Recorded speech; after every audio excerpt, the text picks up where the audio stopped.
en mi presentación fue esas ecuaciones, ¿no? Y dentro de esas ecuaciones hay una partícula que se dice que debe estar, que se conoce como el neutrino. Para verificar que sucede eso que dice la ecuación dentro del Sol, o sea, esas funciones, uno tendría que poder detectar algo, no solo luz y espectros. Y justamente una de las cosas que se ha detectado, que confirma que la teoría estelar es buena, son neutrinos que vienen del Sol. ¿Bien? Entonces tenemos partículas que vienen del Sol que confirman que la teoría estelar es bastante buena. Obviamente no se puede llegar al Sol y tomar una muestra. Y por ahí había una pregunta que era para todos. Esa pregunta sobre el círculo de presentación de Rocky Lance. La dije un poco.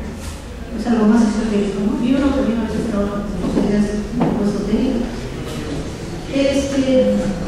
Acá hay una pregunta sobre, creo que vamos para mi compañero de mesa. ¿Cree que la química puede deshacer la teoría de la religión? Esto creo que vamos para la religión. Yo respondo eso brevemente, ¿sí? Si necesitaría más tiempo para hacer eso, solamente voy a dejar como ese bichito para que lo explore la persona que hizo la pregunta, ¿sí? Tal vez el error tal vez sea considerar la religión es una teoría. ¿A qué me refiero con esto? Cuando, o sea, siempre tenemos en mente esa idea de científico que refuta al religioso. Pero para eso tiene que haber un presupuesto que está corriendo por debajo, que es que la religión también habla de hechos. Tal vez ese es el problema, que la religión nunca ha pretendido hablar de hechos, pero se le está malinterpretando, y muchas veces también por parte de la misma gente creyente como tal. Hay un autor con el que a mí me gusta mucho trabajar ese tema, no tengo tiempo obviamente para trabajarlo aquí, que es Ludwig Wittgenstein, ¿cierto? Porque terminó en Inglaterra, enseñando ahí. Y digamos, podría resumir un poco su postura diciendo lo siguiente, ¿no? Como diciendo, el creyente que afirma que Dios existe, el ateo que afirma que Dios no existe, el agnóstico que afirma que no sabe ni le interesa tampoco pronunciarse sobre si Dios existe o no existe, los tres están en un error, porque los tres presuponen que se está hablando de Dios en términos de existencia. Dices, ya, ¿y entonces cómo es? Bueno, que solamente explica un desarrollo bastante, pero no es tiempo, simplemente lo dejo con ese caramelito, por así decirlo. Y acá me preguntan cómo se relaciona el valor del alma con la creencia que se tiene en la religión. ¿Relacionado al anime o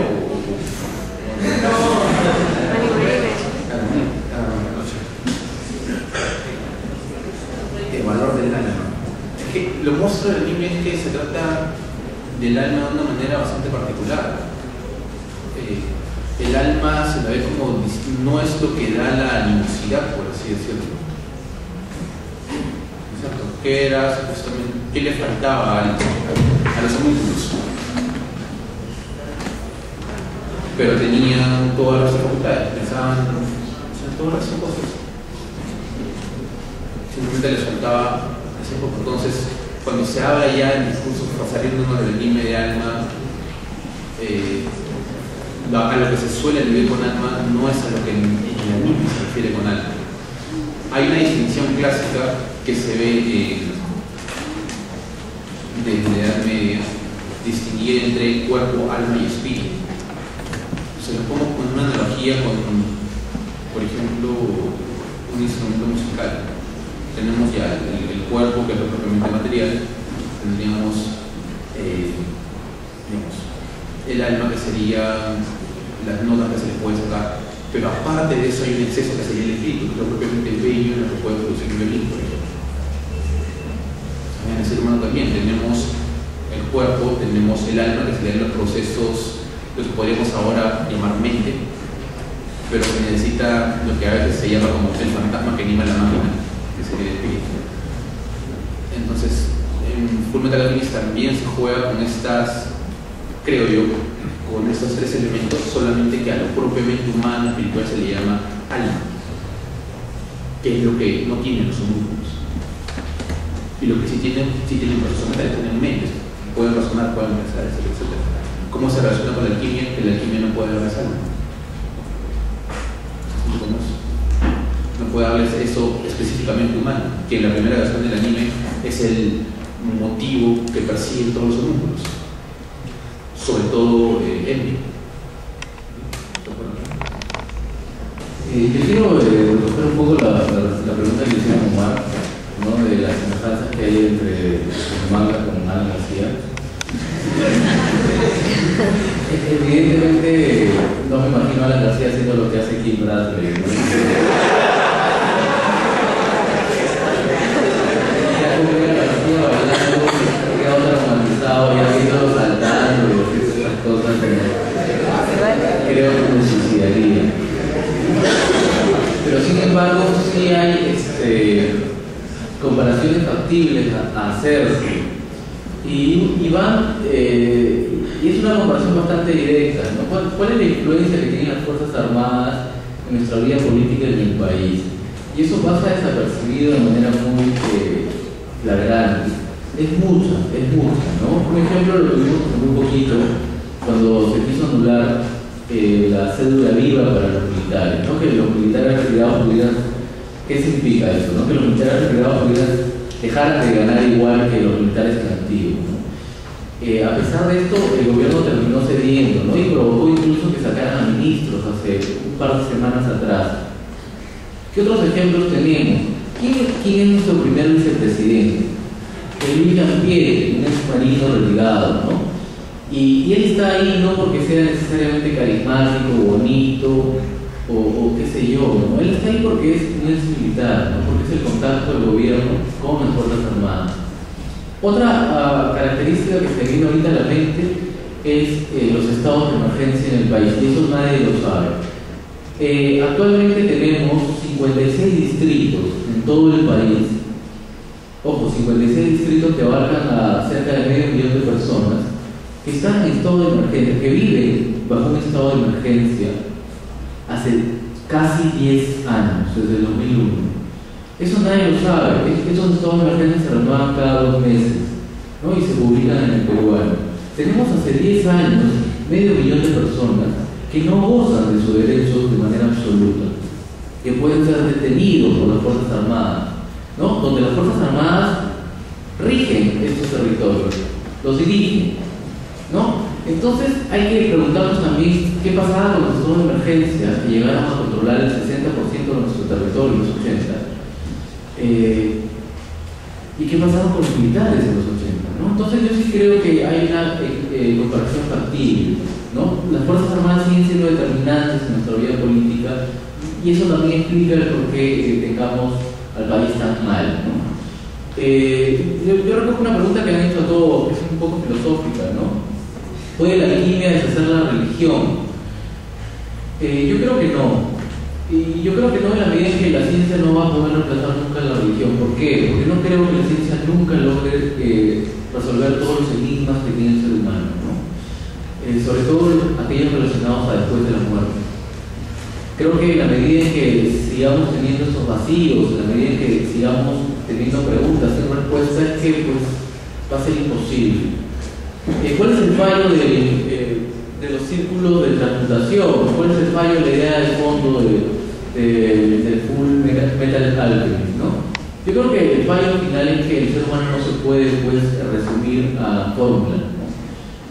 No se puede resumir a elementos químicos, no se puede resumir a teorías de 1 más 1 es 2. ¿no? El ser humano pues, es una variable, lo queramos o no, y de repente algunos ponentes míos, colegas, pueden discrepar, totalmente indescifrable, ¿no? Imposible de realmente poderlo asir, ¿no? De manera científica. Bueno, por cuestión de tiempo vamos a terminar la sesión de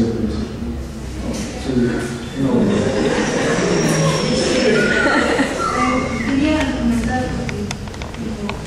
entonces, en la sabe que no se conoce todo.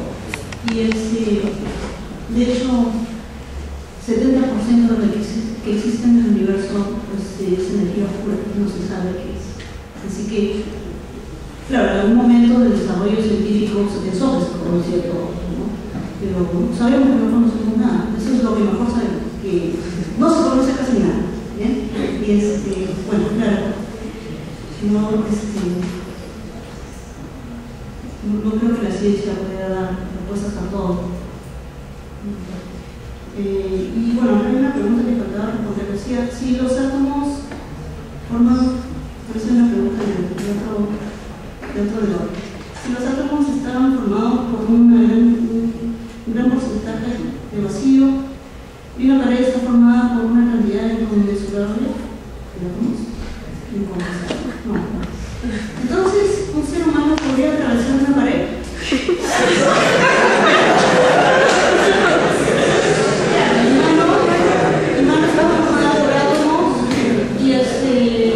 Los átomos son el gran espacio vacío y entonces yo podría atravesar la mesa, se supone, porque la mesa está hecha de átomos y gran parte, la mayor cantidad de lo que tienen los átomos son vacíos.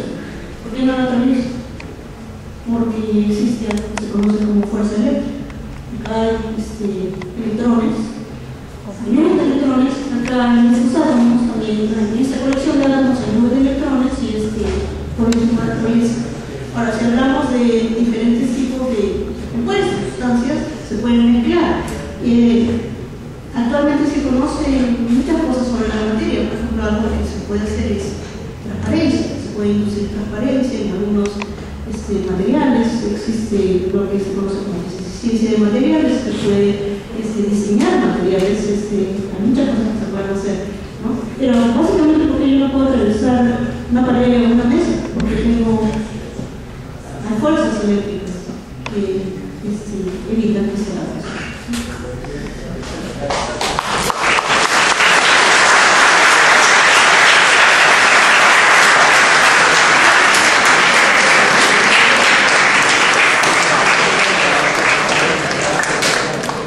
Bueno, gracias por las preguntas. Y ahora pasamos a dar inicio al sorteo de las de entrada de los objetos en transmisión. Buenas noches.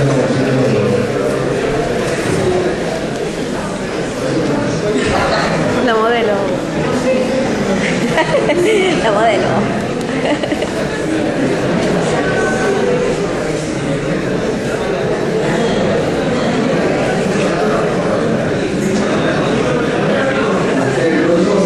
Cada ponente va a sacar una fichita, un número, y la tercera ficha va a ser el ganador para cada